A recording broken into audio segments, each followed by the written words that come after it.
नमस्कार, मनी गुरु की इस खास पेशकश में आप सभी का स्वागत है। मैं हूं स्वाति रायना। मौजूदा बाजार में क्या आपको और निवेश करना चाहिए या फिर कुछ मुनाफा वसूली करें? एसेट एलोकेशन से कैसे पोर्टफोलियो का संतुलन बनाएं? किस फंड में एसआईपी से बना सकते हैं पैसा और एसआईपी एक मुश्त? क्या है सही स्ट्रैटेजी? हमारे साथ खास मेहमान है इसी पर चर्चा करने के लिए। सबसे पहले परिचय करा देते हैं चेतन शेनॉय, हेड प्रोडक्ट आनंद राठी वेल्थ से। चेतन, बहुत स्वागत करते हैं आपका मनी गुरु के आज के इस खास कार्यक्रम में। और जानना बेहद जरूरी है कि अभी मार्केट, मौजूदा जो बाजार है उसमें किस तरीके के इंडिकेशंस इन्वेस्टर्स को मिल रहे हैं और क्या उनकी रहनी चाहिए सही स्ट्रैटेजी पर। बाजार ने हाईज कई बार टच किए चेतन, लेकिन इस बार की जो तेजी है बाजार की वो क्यों सबसे खास है?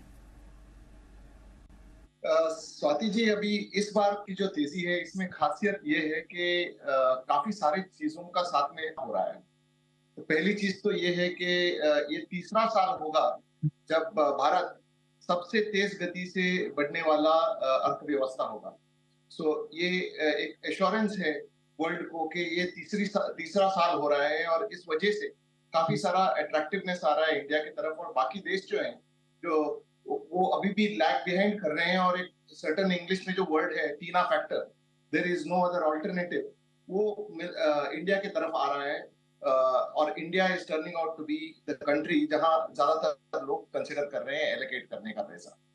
दूसरी चीज जो ये है कि आप अगर इंडिया का टैक्स कलेक्शन देखने जाए साल भर साल, डायरेक्ट टैक्स कलेक्शन और इनडायरेक्ट टैक्स कलेक्शन दोनों आप लेटेस्ट वाला नंबर देखोगे तो आप समझोगे कि लगभग 10-15% का ग्रोथ है डायरेक्ट टैक्स कलेक्शन में। इनडायरेक्ट टैक्स कलेक्शन में भी पिछले महीने का भी आप देखोगे तो सबसे ज्यादा टैक्स कलेक्शन है compare to last year. This year we saw 15% growth in tax collection in indirect tax.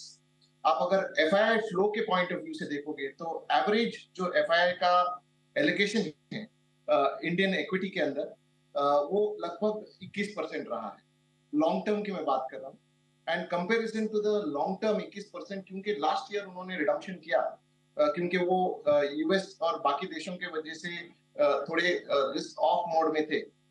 तो वो वजह से उनका average allocation into Indian equity 19% हो गया है, 19-19.5% हो गया है। तो अभी वो वापस बिल्ड करना चाह रहे हैं और इस महीना आप देख रहे हो कि 30-40 हजार करोड़ वापस इंडियन इक्विटी में आया है। और डीआईआई जो है हम जानते ही हैं कि 17,000 करोड़ का तो एसआईपी बुक बन गया है, हर महीना रिकॉर्ड हो रहा है इनफ्लो का। सो ये सब जो 4-5 फैक्टर्स हैं जो मैंने बोले, इसके अलावा एक और फैक्टर स्वाति जी जो मैं बोल रहा था जो बहुत जरूरी है जानना हमारे दर्शकों के लिए कि चुनाव से 6 महीने पहले हमने लगभग पिछले 5 चुनाव से पहले देखा, 1999 से लेके 2019 तक का हर इलेक्शन में, इलेक्शन से 6 महीने पहले मार्केट बहुत ही बड़ा उछाल दिखाता है। ऑन एन एवरेज 13 से 15% का उछाल दिखाता है। तो इस बार भी वही होते हुए दिख रहा है। इलेक्शन अभी मई जून में आने वाला है, अप्रैल मई जून के बीच में आने वाला है और 6 महीने पहले का वो जो पीरियड है अभी शुरुआत हुआ है और मार्केट हमेशा इलेक्शन को चीयर करता है और वो होते हुए दिख रहा है साथ। एब्सोल्युटली। तो जो जितने भी मैक्रो इकोनॉमिक फैक्टर्स हैं वो भारत के पक्ष में जाते हुए नजर आ रहे हैं। चेतन ने बहुत ही अच्छे से समझाया कि क्यों इस बार की तेजी अच्छी है, काफी पॉजिटिव है और टिकाऊ है। और आगे आने वाले जो साल हैं, क्योंकि हम ऑलमोस्ट ईयर एंड पर हैं, आगे आने वाले जो महीने हैं इनफैक्ट वो काफी ज्यादा इवेंटफुल रहने वाले हैं। और इस स्टेज पर हमारे साथ एक और हमारे एक्सपर्ट जुड़ चुके हैं, उनका परिचय भी करा देते हैं। Niranjan Awasthi, senior vice president product Edelweiss mutual fund.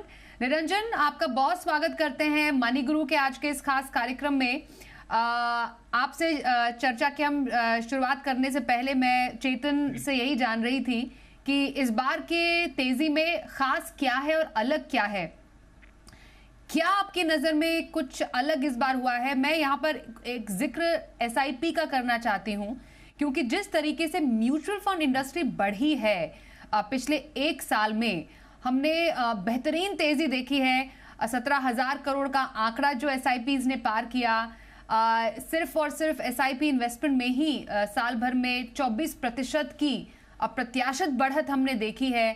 और लगातार हम चाहेंगे कि आगे ये रिकॉर्ड आगे भी टूटता जाए। कितना बड़ा योगदान ये नंबर दे रहा है अभी ओवरऑल बाजार में अभी? नमस्कार, धन्यवाद मुझे यहाँ पर बुलाने के लिए। काफी बड़ा योगदान है एसआईपी का। अगर हम आंकड़े देखें पिछले इस फाइनेंशियल ईयर में टिल डेट नवंबर तक एसआईपी से जो म्यूचुअल फंड में एयूएम आया है वो लगभग 1.5 लाख करोड़ है। और ये बड़ी अमाउंट है। अगर हम हमारा मार्केट कैप देखते हैं तो उसका, और जो भी नए इन्फ्लोज देखते हैं डीआई इन्फ्लोज का, उसका एक काफी बड़ा नंबर है।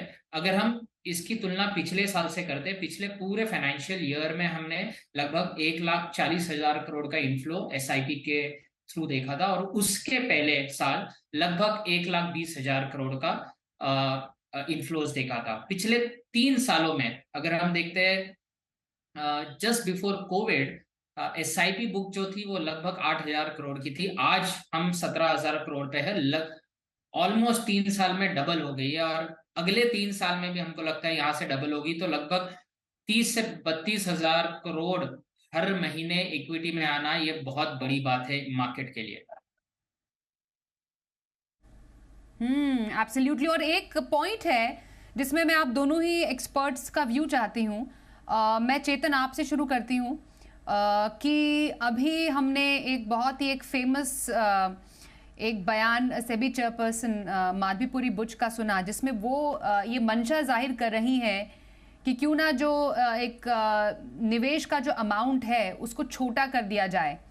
500 की बजाय अगर 100, 150 या 200 या 250 भी से भी अगर निवेश की शुरुआत होती है तो उसमें क्या बुरा है। फाइनेंशियल इंक्लूजन के लिए एक बहुत बड़ा कदम होगा। और जो हम एसआईपी के आंकड़े जो हम 17,000 करोड़ के पार जाते देख रहे हैं तो उसमें उसको और भी ज्यादा बल मिलेगा।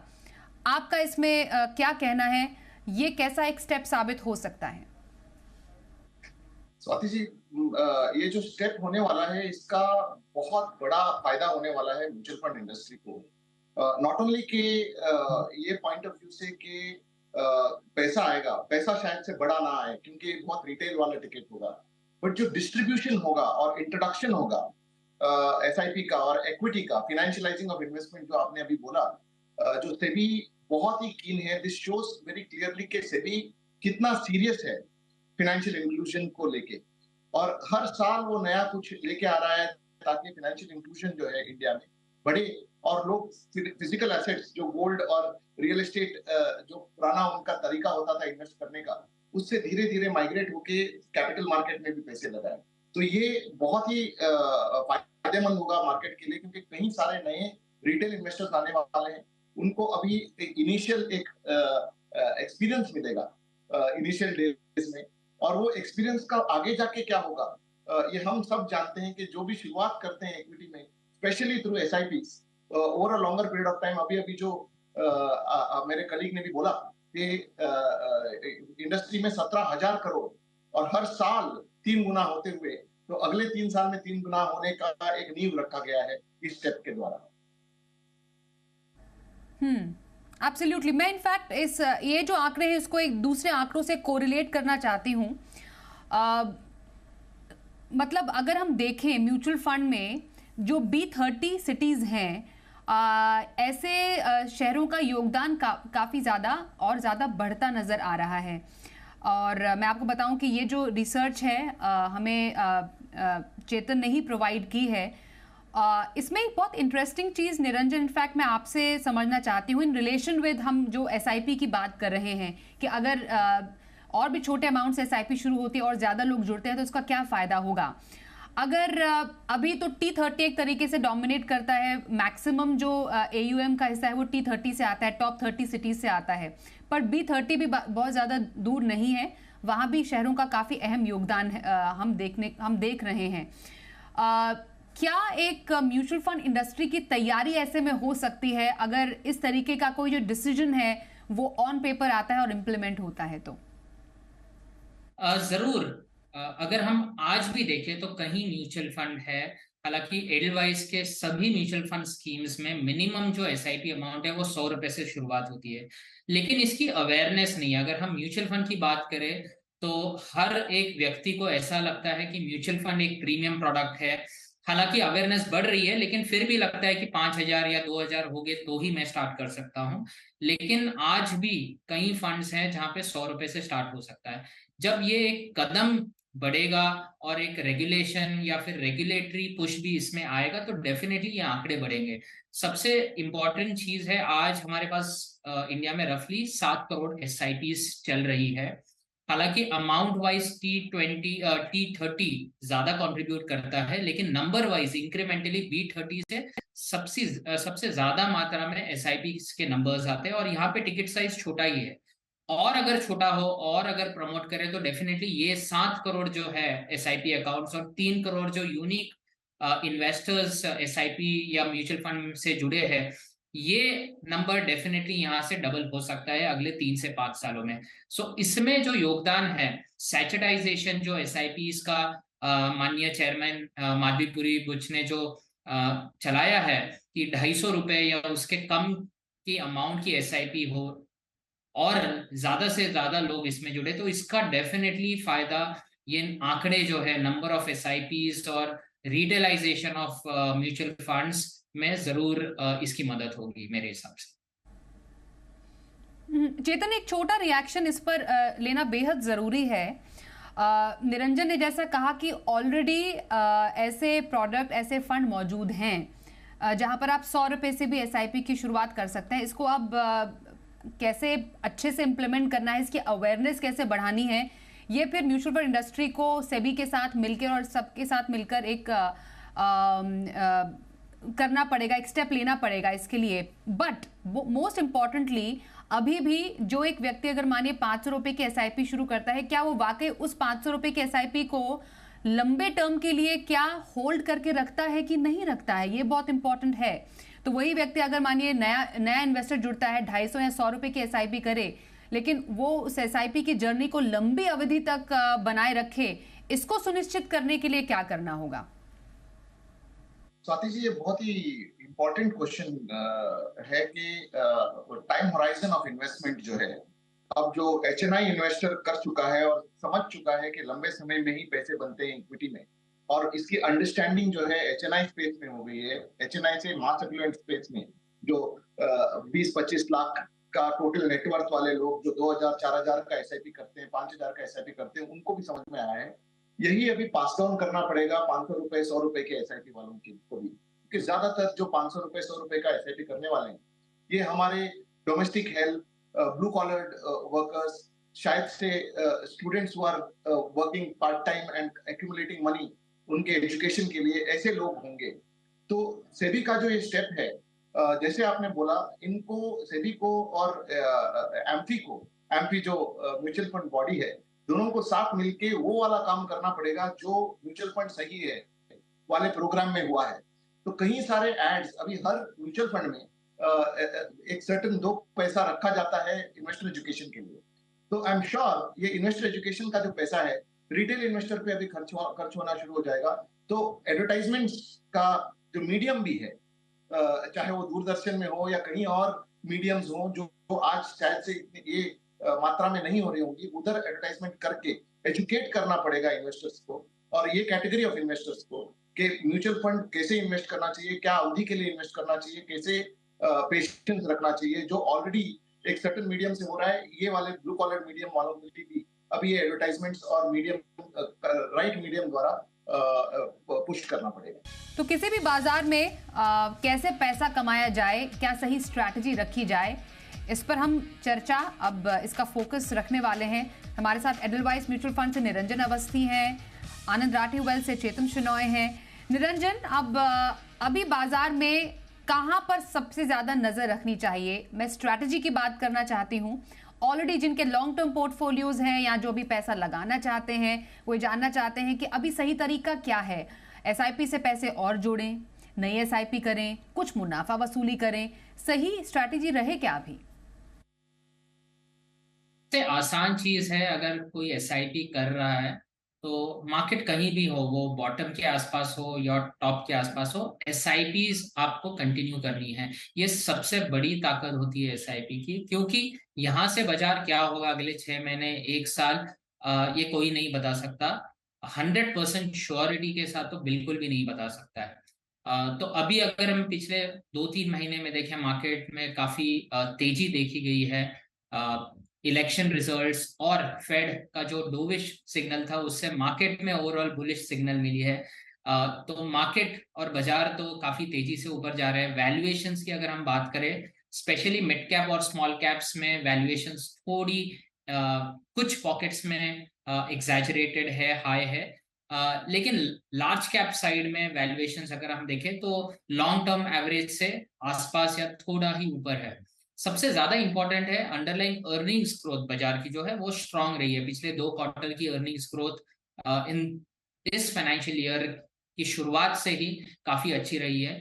तो पिछले 2-3 साल और अगले 2-3 साल तक हमें दिख रहा है कि अर्निंग्स ग्रोथ जरूर रहेगी। तो ये देखते हुए तो डेफिनेटली अगर किसी की आज एसआईपी चल रही है तो डेफिनेटली उसे कंटिन्यू करे, मार्केट को टाइम करने की कोशिश ना करे।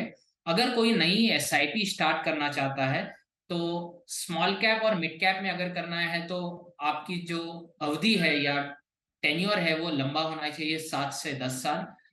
उसके नीचे अगर 5 या 7 साल से कम टेन्योर की एसआईपी को इक्विटी में करना चाहता है तो मल्टी कैप एक अच्छी कैटेगरी है, क्योंकि वहां पे आपको मिड कैप और स्मॉल कैप का भी फ्लेवर मिलेगा, लेकिन अलॉन्ग विद लार्ज कैप। क्योंकि अगर मिड कैप और स्मॉल कैप में कुछ वोलेटिलिटी आगे जाकर दिखती है बिकॉज वैल्यूएशन हायर है, तो लार्ज कैप से आपको थोड़ी राहत मिल सकती है। तो मल्टी कैप फंड्स में नए निवेशक जो एसआईपीज कर रहे हैं तो मल्टी कैप फंड्स की ओर देखिए।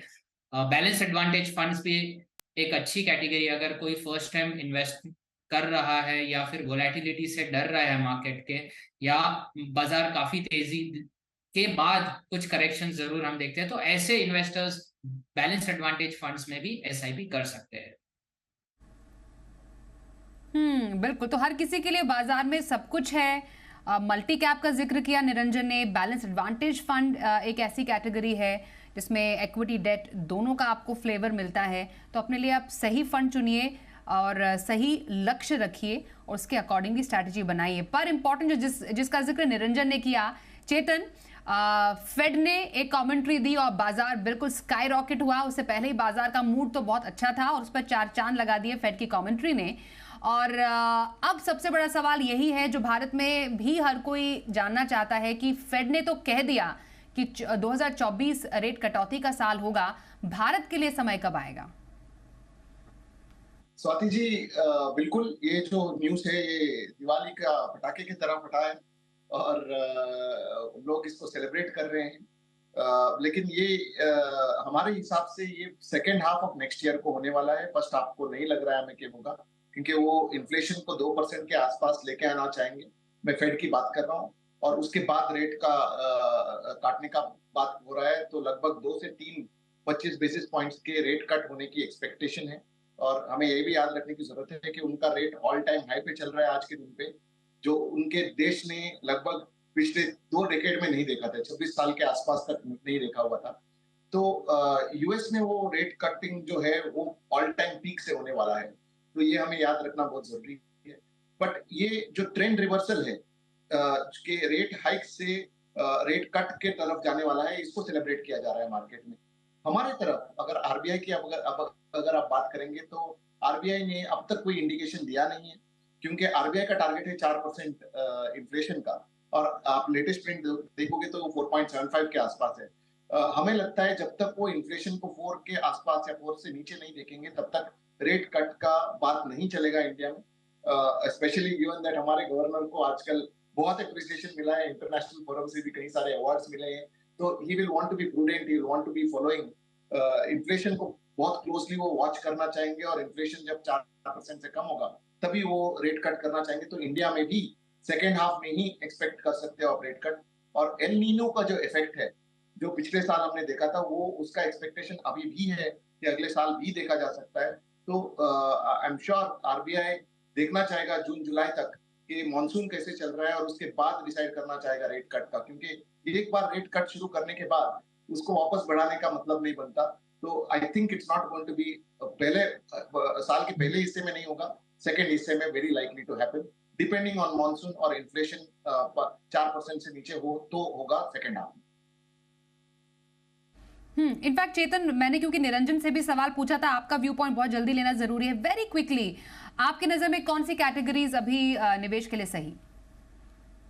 बिल्कुल, आई थिंक पहली चीज तो ये है कि एक certain large cap, mid cap, small cap prudence या रूल फॉलो करना बहुत जरूरी है इन्वेस्टमेंट के लिए। और इस साल के लिए हमने जो large cap, mid cap, small cap रखा है वो लगभग 50 से 60% लार्ज कैप में और लगभग 10 से 15% मिड कैप में और लगभग 30% जो है स्मॉल कैप में एलोकेट करने का हमारा एडवाइस है इन्वेस्टर्स को। ये इसलिए क्योंकि हमें लगता है कि लार्ज कैप स्पेस और स्मॉल कैप स्पेस में अपॉर्चुनिटी ज्यादा है और मिड कैप स्पेस थोड़ा महंगा चल रहा है। और अर्निंग्स भी देखा जाए तो स्मॉल कैप में अब तक पूरा अर्निंग्स आया नहीं है, लार्ज कैप में अभी अर्निंग्स इस साल बहुत अच्छी तरीके से बढ़ोतरी हुई है, 18% का एक्सपेक्टेड ग्रोथ है अर्निंग्स में।